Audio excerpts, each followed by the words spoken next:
Stop chasing happiness.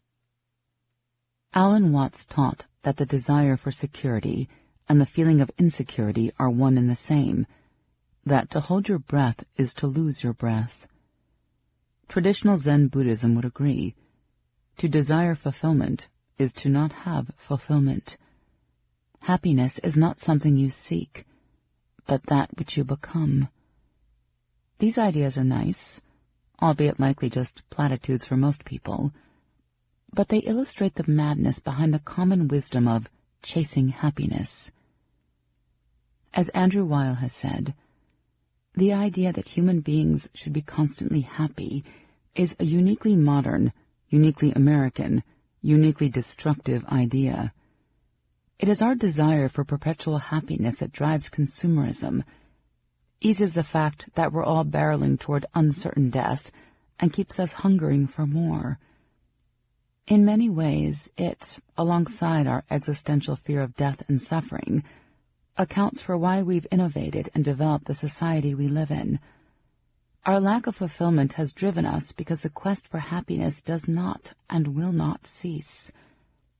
This is largely due to hedonic adaptation, which is really just the fact that human beings get used to what happens to them.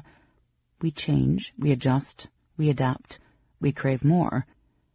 Psychologists also call it the baseline, the way in which we regulate ourselves to come back to neutral after different life events occur. Chasing happiness is trying to keep ourselves sustained by positive life events, rather than adjusting the baseline as a whole.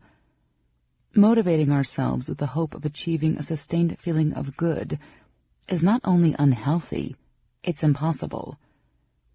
If you want to be happy, you need to stop chasing happiness.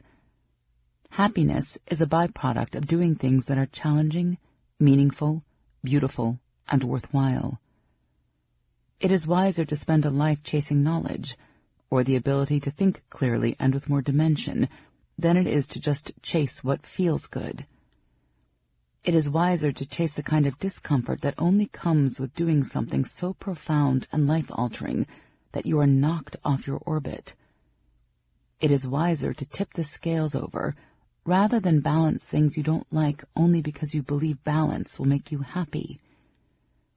It is wiser to do things that are hard and make you feel vulnerable and raw than it is to avoid them because comfort makes you feel temporarily, fleetingly good. At the end of the day, to avoid pain is to avoid happiness. They are opposite forces within the same function. To numb ourselves to one side of our feeling capacity is to shut down everything. It leaves us chasing the kind of empty happiness that never really fills us and leaves us shells of the people we are really destined to be.